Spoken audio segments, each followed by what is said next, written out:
Hi friend, कैसे हो आप लोग। मेरा उम्मीद है आप लोग बहुत अच्छे से हैं।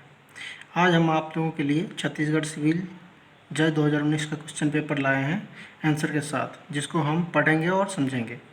शुरू करने से पहले हमारे चैनल जुडिशियल क्लास को सब्सक्राइब कर जरूर कर लें। चलिए शुरू करते हैं। पहला क्वेश्चन है, य को मार डालने के आशय से क उस पर गोली चलाता है, परिणाम स्वरूप य मर जाता है। क दोषी है, किस चीज़ के लिए दोषी है? पहला है ऑप्शन हत्या के लिए, तो पहला ऑप्शन ही सही है हमारा, हत्या के लिए। दूसरा क्वेश्चन देखते हैं। दूसरा क्वेश्चन है हमारा,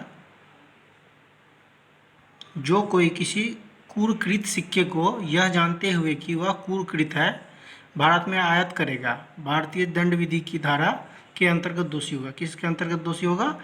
क्या क्या ऑप्शन है? चार ऑप्शन है, 234, 235, 236, 237। तो चौथा ऑप्शन हमारा सही है, 237। चलिए अगला क्वेश्चन देखते हैं।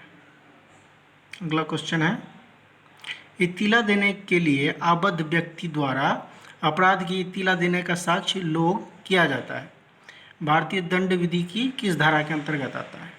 पहला ऑप्शन हमारा सही है, 202। चलिए अगला क्वेश्चन देखते हैं। अगला क्वेश्चन चौथा नंबर है। अगला क्वेश्चन चौथा नंबर है, लोक सेवक शब्द व्यक्ति का द्योतक है, निम्न में से आता है, निम्न में से किस में आता है?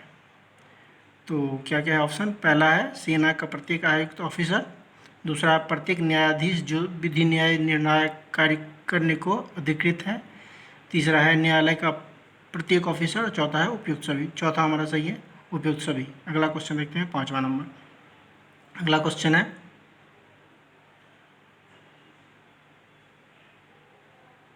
अगला क्वेश्चन है हमारा,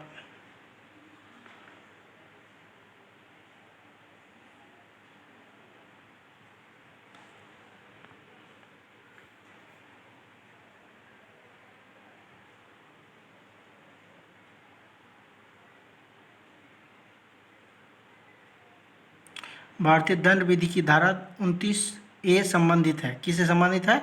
इलेक्ट्रॉनिक दस्तावेज से। तीसरा ऑप्शन हमारा सही है। Question number 6। क्वेश्चन नंबर 6 है, विधि के समादेश के अनुवर्तन में अपने वरिष्ठ ऑफिसर के आदेश से एक सैनिक क वीर पर गोली चलाता है, क ने कोई अपराध नहीं किया है, यह प्रतिरक्षा भारतीय दंड विधि की किस धारा के अंतर्गत आती है? तो ऑप्शन है हमारा पहला, धारा 76, यही सही है, धारा 76 के अंतर्गत ही आता है। अगला क्वेश्चन देखते हैं। क्वेश्चन 7, कब संपत्ति को प्राइवेट प्रतिरक्षा का अधिकार का विस्तार मृत्यु कारित करने तक का है? तो इसका आंसर है, पहला है लूट, दूसरा रात्रि गृह भेदन, तीसरा अग्नि द्वारा आवासीय भवन में रजिस्ट्री, चौथा है उपरोक्त सभी। तो ये इसके अंदर चारों आता है, जिसमें मृत्यु कारित तक करने का हमारे पास अधिकार होता है। चलिए अगला क्वेश्चन देखते हैं। Question number 8। क्वेश्चन नंबर 8 है, जो कोई भारत सरकार के विरुद्ध युद्ध करेगा, युद्ध करने का प्रयत्न करेगा, दंडनीय होगा। किस चीज़ से दंडनीय होगा? तो मृत्यु अथवा आजीवन कारावास एवं जुर्माना, तीनों से। तो हमारा दूसरा ऑप्शन सही है। अगला क्वेश्चन देखते हैं। अगला क्वेश्चन क्वेश्चन नंबर 9 है। क्वेश्चन नंबर 9 कहता है, कौन सी उपाधि घोर उपाधि नहीं है? पहला है पुस्तत्व हरण, दूसरा है किसी अंग का जोड़ या विच्छेद, तीसरा है सिर या चेहरे का विद्युपीकरण। तो हमारा तीसरा सही है आंसर, सिर या चेहरे का विद्युपीकरण। अगला क्वेश्चन देखते हैं। Question number 10।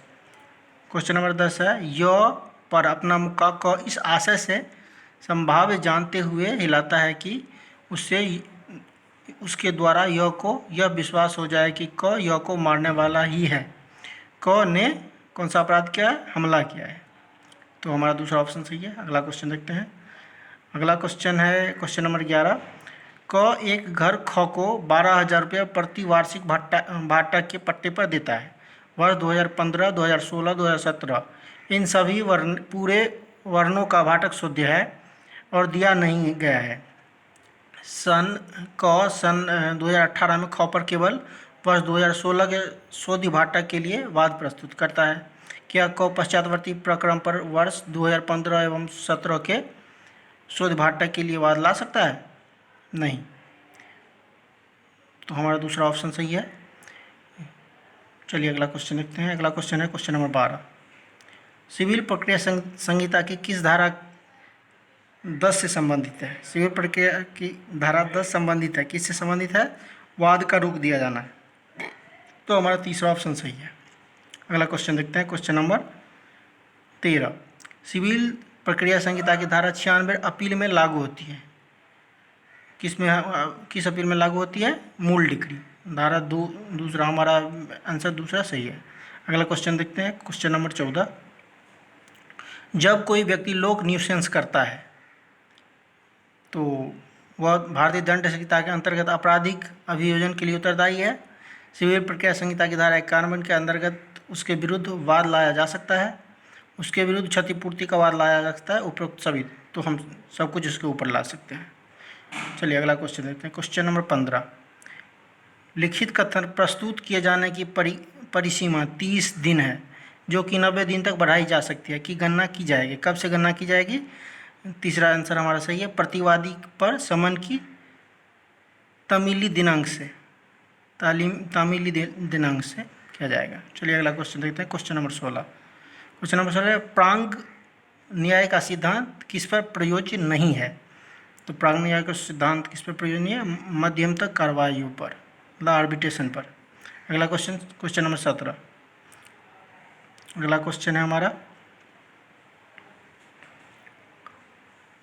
Question number 17। किस आधार पर वाद पत्र को नामंजूर नहीं किया जा सकता है? तो दूसरा आंसर हमारा सही है। जहां वाद पत्र ऐसे न्यायालय में प्रस्तुत किया गया है जिसके विचारण का क्षेत्राधिकार नहीं है। अगला क्वेश्चन देखते हैं क्वेश्चन नंबर 18 है, कौन सी धारा के प्रावधान न्यायालय के आर्थिक क्षेत्राधिकार से संबंधित है? तो धारा 6, पहला आंसर सही है।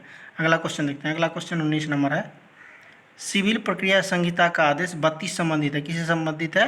अवयस्कों और विकृत चित्त व्यक्तियों द्वारा या उनके विरुद्ध वाद। चलिए अगला क्वेश्चन देखते हैं। अगला क्वेश्चन है हमारा 20 नंबर, एक अधिकार या दायित्व किसी कानून द्वारा बनाया गया है, तब इसके अंतर्गत कौन सी परिस्थिति उत्पन्न होगी? तो कौन सा उत्पन्न हो सकता है स्थिति? कानून इसके प्रवर्तन के लिए विशेष मंच बना सकता है।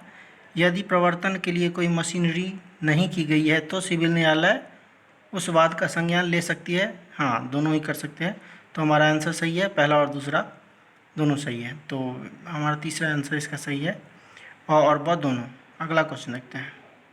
अगला क्वेश्चन 21 नंबर है, पुलिस वारंट के बिना कब गिरफ्तार कर सकता है? तो देखते हैं क्या है। पहला ऑप्शन है, जो किसी पुलिस अधिकारी की उपस्थिति में संज्ञेय अपराध कारित करता है। हाँ, तो कर सकता है गिरफ्तार। जो राज्य सरकार द्वारा अपराधी उद्घोषित किया गया, हाँ, उसको भी कर सकता है अपराध। तो अर्थात दोनों आंसर हमारा सही है। तो तीसरा दिया हुआ है ए और बी दोनों, मतलब और बहुत दोनों, तो दोनों ये सही। तीसरा ऑप्शन हमारा सही है। अगला क्वेश्चन देखते हैं 22वां नंबर, दंड प्रक्रिया संहिता की धारा के अंतर्गत शासन द्वारा सहायक लोक अभियोजन की नियुक्ति की जाती है, किस धारा के अंतर्गत? धारा 24 के अंतर्गत। अगला क्वेश्चन देखते हैं क्वेश्चन नंबर 24 सॉरी। अगला क्वेश्चन है 23 नंबर, दंड प्रक्रिया संहिता की धारा 133 के अंतर्गत कौन न्यूसेंस हटाने के लिए सशर्त आदेश जारी कर सकता है? कौन कर सकता है? जिला मजिस्ट्रेट, उपखंड मजिस्ट्रेट, कार्यपालक मजिस्ट्रेट। चौथा उपरोक्त सभी। तो हमारा चौथा आंसर सही है, उपरोक्त सभी। अगला क्वेश्चन देखते हैं 24। धारा 498 धारा 498 को भारतीय दंड विधि के अपराध में संज्ञान किया जा सकता है। 498 है, किस चीज़ के लिए ये है सेक्शन? डॉरिक क्रूएल्टी। तो पुलिस रिपोर्ट पर, पीड़ित व्यक्ति की परिवार पर, पीड़ित व्यक्ति के माता पिता और भाई बहन के परिवार, हाँ, सबके द्वारा किया जा सकता है। तो उपरोक्त सही आंसर होगा, उपरोक्त सभी। चौथा आंसर हमारा सही, विकल्प सभी, उपरोक्त सभी विकल्प सही है। अगला क्वेश्चन देखते हैं क्वेश्चन नंबर 25 है, निम्न में से कौन सा कथन सत्य है? तीसरा आंसर सही है हमारा। क्या है?